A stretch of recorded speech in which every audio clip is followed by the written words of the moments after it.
Bwana Davis, unafikiria nini? Leo nafikiria kwa swala ya wale wakubwa, hasa kwa mtazamaji wewe ambao unaniangalia mimi ambaye ni mdogo wa miaka lakini najua mambo makubwa. Ndio. Sababu tumefundishwa na tumeelekezwa. Ndio. Katika kipindi chetu kile cha pale saa 4 tulishia kwenye masuala ya malezi. Ndio. Tuendelee katika masuala ya malezi. Ndio. Malezi mengine yanaanza, tuanze kwa baba. Baba nilishia pale, mama anamkuta amezaa mwanaume mwingine. Sasa wewe mbaba, baadaye umpende huyo mtoto, unaanza kumpiga. Sawa. Unampiga, unamnyanyasa, mama unamwekea nini, unamwambia usiende shuleni. Ndio.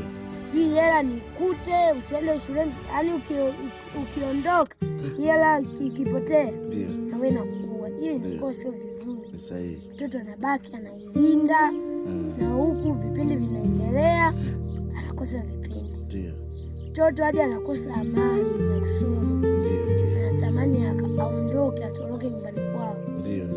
Alafu baadaye wewe mwalimu hauelewi kitu chochote. Unachukua jukumu la kuandika majina na kumpelekea nani mtendaji. Na mzazi wa kike akiona kitu kama hicho, kama na uwezo ali kwa mama wale wenye ujasiri, hata kama uwezi haulingani na mama wako, ukota mawe msague nalo ataacha kupiga.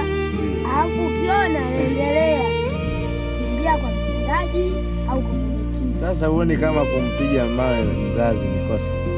Hata kama kosa, kwa jigani yeye ampige mtoto na mtishie atishio mabaya ambayo haiwezi kumpa mtoto amani kuwa huyu ni baba yangu kwa kumlea, atakana mimi vizuri. Kwa nini? Kwa hiyo kumbe lengo la kumzabua ni kwa sababu mzazi yeye mwenyewe atoe funzo zuri kwa mtoto, si ndio? Ndio. Sawa.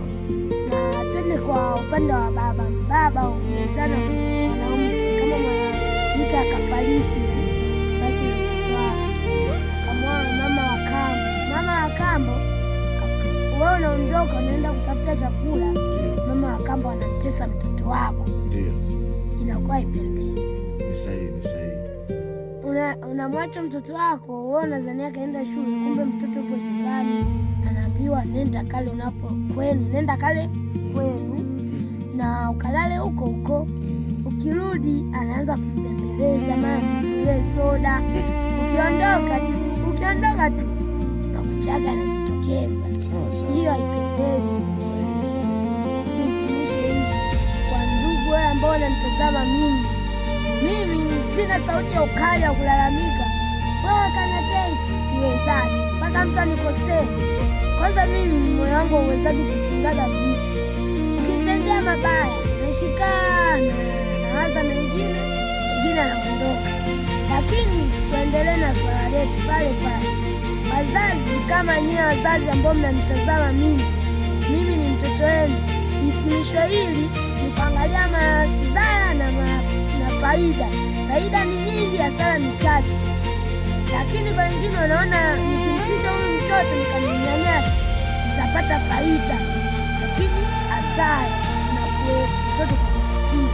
Na kwa watoto wenzangu, ukiona unafanyia kitendo hiki, mtoto wako wa kike au ndio anayevumilia hayo matendo, naona ukatoe taarifa kwa mwalimu mkuu, na kama mwalimu mkuu haja kusikiliza, haja kuelewa, upate mtendaji au mwenyekiti.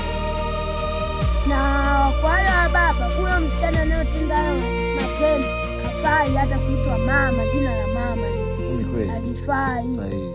Sababu mama gani ambaye anamtesa mtoto wa mwenzake? Sahihi.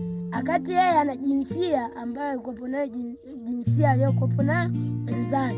Kwa hiyo inakuwa sio nini vizuri. Kesho tutazungumza mudi mbalimbali. Asanteni sana.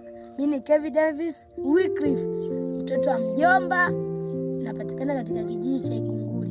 Na karibu ndugu watazamaji, pia msiache kunilike, kunifollow, kunicomment na kushare. Na kuna wazazi wengine wakiona video zangu hivi za mimi mtoto wanatoa tu, nasema huyu mtoto anajua nini? Kumbe mtoto anafungua milango ambayo haistahili kufunguliwa. Lakini kwa wakubwa naiona hii milango inastahili kufunguliwa katika jamii. Kwa hiyo ukiniangalia mimi ni sawasawa unamwangalia mtoto wako anavyozungumza. Kwa hiyo nawaomba hata kutoa maoni ya mdomo, kutuma meseji, kutuma fedha, hata kuja kutembelea shule yetu, kuleta zawadi hata kwangu mimi, wanafunzi wengine, walimu wetu, kama vitabu, chaki, madawati, kama kupaka rangi, kuleta rangi. Asanteni pia, na jina langu nishawatajia. Mimi nakaa katika kijiji cha Igunguli.